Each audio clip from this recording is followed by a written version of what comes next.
andam chiang ha mo thong ni kul la ruk Tangkhawng ni kul le ni khat thong pang thar ngai ti ding in kanin som tham na mai ngung tha bor ka si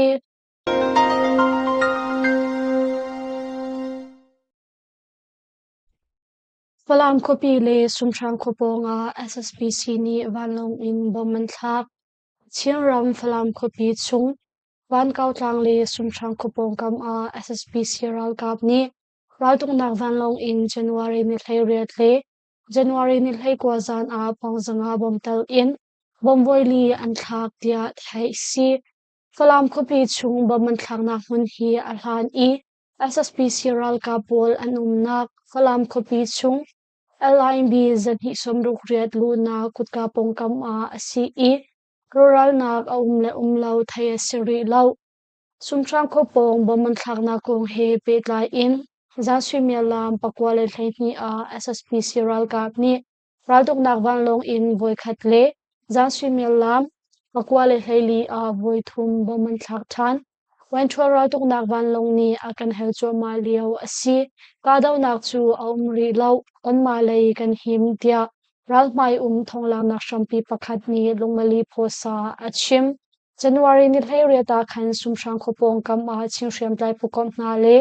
SSPC ral kap kar a kadaw nak fakai in achuak I SSPC ral kap lei chile liam tur mi an Tangkhawng thai si Kali kopi in SSPC zathum shrong lai tlang lei amrakai than sagai ramthan kali kopi in SSPC ral kap zathum shrong chu January ni kul chun a lai tlang lei a moto he anrakai I hriang zinglei lubuk dum an phan kong thonglak nak shampi sin in thai si arakai mi SSPC ral kapol chu kahlei ni ngei moto panga le thirin kham mi moto pathum shrong he an si lubuk dum le hriang zingkar an phan chang falam lei mo an kai lai khoi ka lei an kai lai ti chu kan thei ve lau ral kap tha zang an then hem ngai kal le ani tho I kadaw nak chu aumri lau tia thonglak nak shampi pakhat ni lungmali phosa achim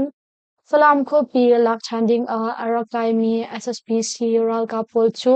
ralan sungtuk sangcha a atu bantuk in ralbom tu ancha na hi asilai kan zoom tia ralmai ral ka pakhat ni lungmali phosa achim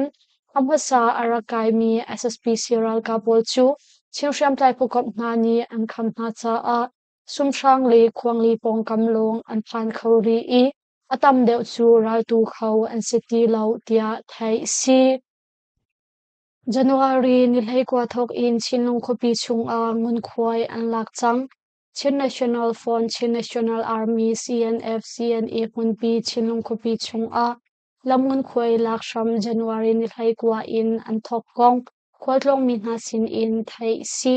lamun khwai an lak ni hi chinlung khopi chung a mi le Wandang in araklut mi na ti in an than I pakhatcha boikhatcha ti in an than chap tia thai si chinlung khopi chung a mi na hi thakhatcha in an lak na I thirke theng India zanga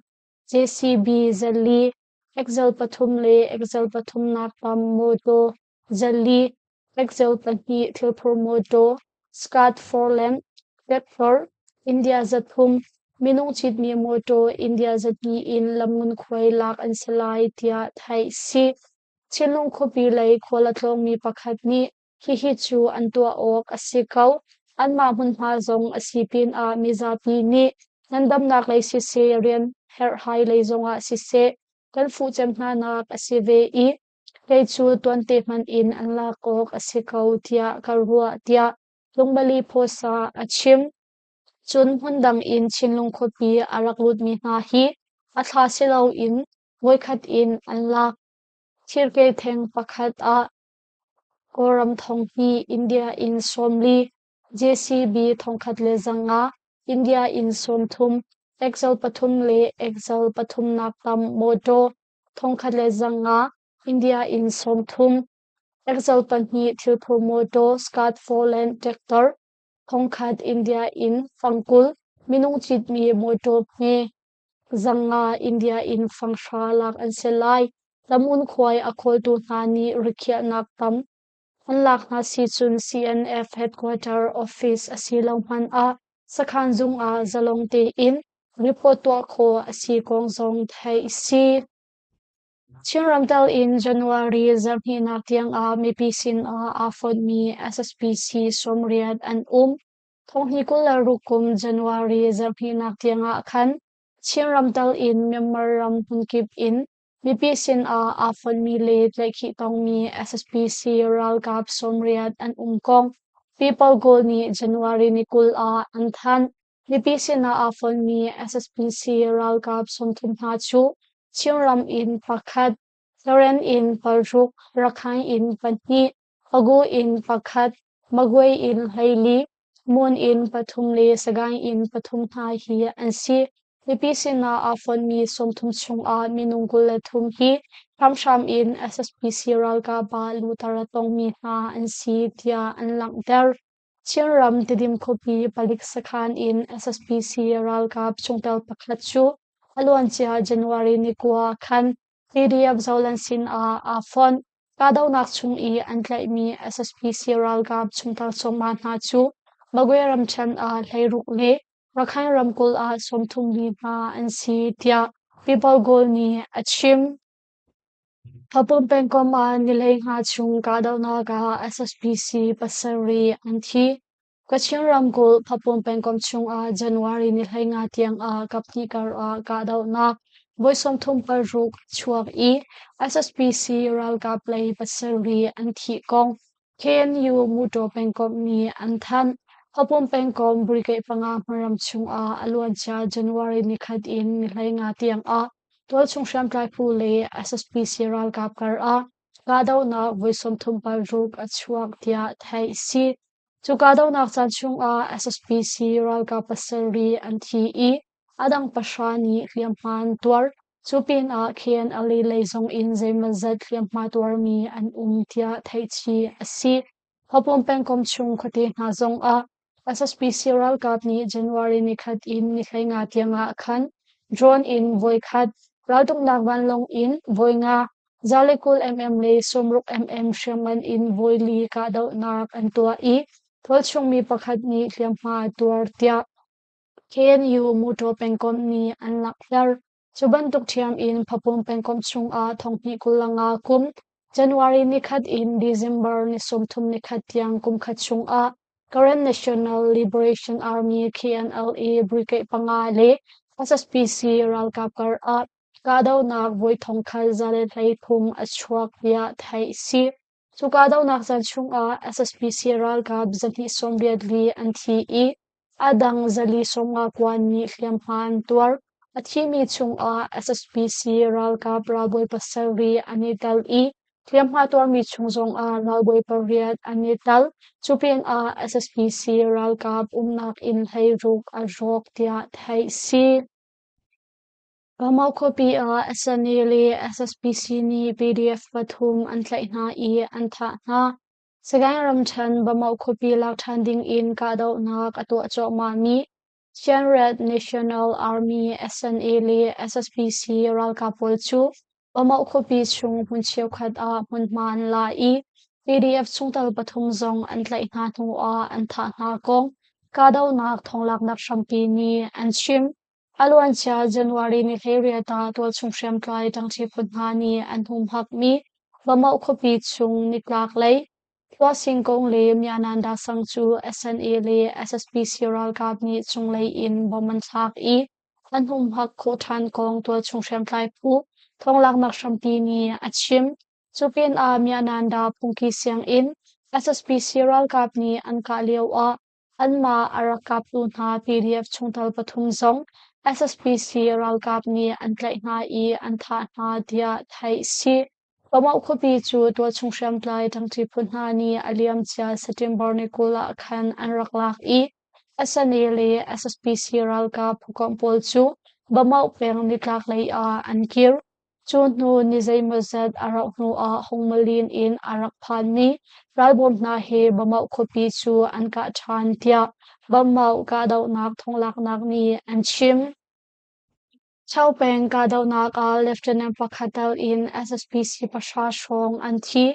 Magwiram Chen Chau peng number panhi pilampi chung a SSPC ral kap chit ni moto chu tol chu sham tai phu ni anka I Lieutenant Pakhatal in Minung Pasha Shong Anthi kong mi piral ka PDF number pakhat ram Magwe pengkop battalion pakhat ni January nikul a anthan Alwan cha January ni Phaireta khan chau peng number panhi pilampi chung in arak chuak mi SSPC ralka pol chit mi moto pakhat chu kol chung sham tai tangti phuni anka tia thai si chuka daw nak zan chung a chau kopi chung I a ummi Lieutenant Pakhatal in SSPC ralka pasha shong anthi I adang hiam ha tor mi antam tia anchim chuka daw nak chu magwe pengkom number pakhat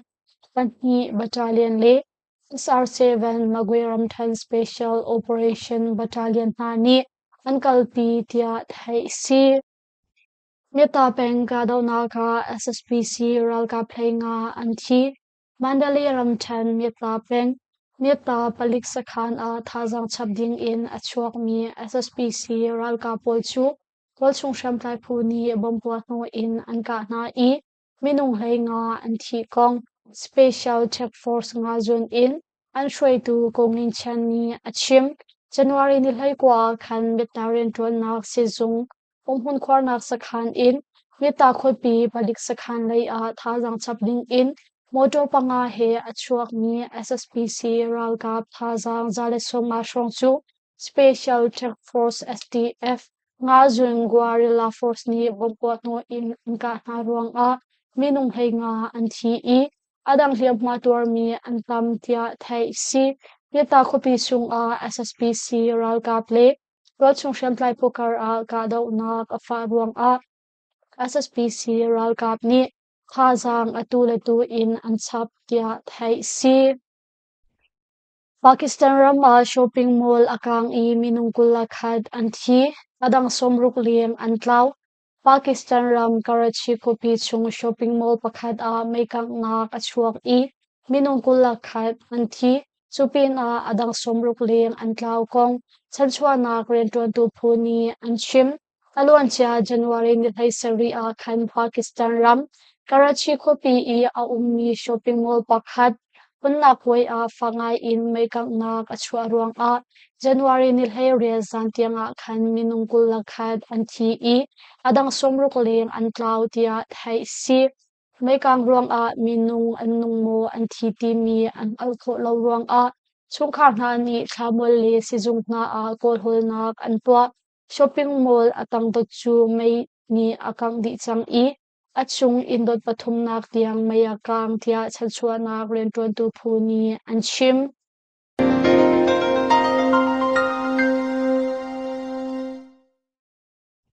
Lungmali post thazang akat ve I Tangkhawng chim angai tu nandi lak chung a kane lom tuk ching shan Zinglei Thawngpak thar he kane tong than ha lai